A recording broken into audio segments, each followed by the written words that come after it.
Hi, good morning, everyone.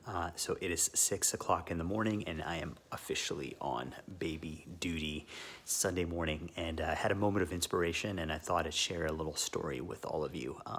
So I heard the story, actually, I think on a newsletter, email newsletter, and I found it to be very relevant to parenting. So a couple people were sitting around a campfire. They're camping. It was a beautiful, clear night. And they were just, telling stories and enjoying the warmth of the fire and listening to the crackles of the wood. And one of the gentlemen notices a snake that's actually crawling towards the fire, and the snake is about to get burned.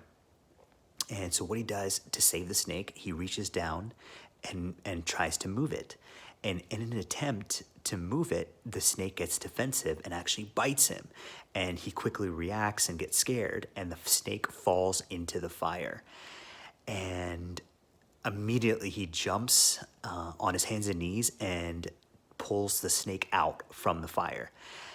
And his buddy was completely surprised by this. He's like, how could you go and save the snake right after it bites you, right? Why wouldn't you just let it die in the fire? And the first guy goes, the snake's nature is to react and to bite. That's its defense mechanism. So for me to get mad for doing what it's supposed to do is silly. And I was like, wow, that's a really profound story. And it made me think about childcare and caring for a newborn baby, right? Newborn babies have no way to communicate other than crying. And you don't know what the problem is. The baby's hungry, she cries. She has a dirty diaper, she cries. She's sleepy, she cries. Her clothing is a little too tight and uncomfortable or is itchy, she cries, right? And at 3 o'clock in the morning, when you wake up to a screaming baby and nothing seems to help, my first reaction is, frustration and anger and sleepiness and tiredness and, please, and just prayer and begging for this baby to fall back asleep.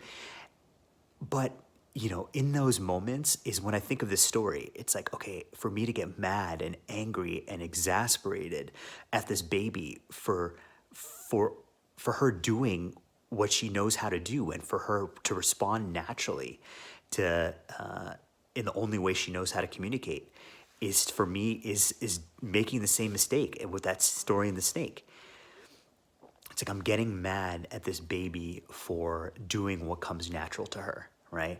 So in that moment, I take a deep breath, I take another deep breath, and calm down, and I get back to being fully in the present moment and caring for my baby. And another thought that came in my mind is this tiny little creature, this tiny little being shouldn't have any power over dictating my emotions and the way I feel, right? I should be in control of that, right? And not let this little tiny creature dictate how I feel or how in control of my own emotions I am, right? And that realization alone is enough to get me back into the present moment and to relax and get back to being the best possible parent that I can be, right? And ironically, when I relax and calm down and, get back to loving my daughter is usually when she calms down as well. All right, guys, I hope you found this helpful. And stay tuned for more videos. Bye.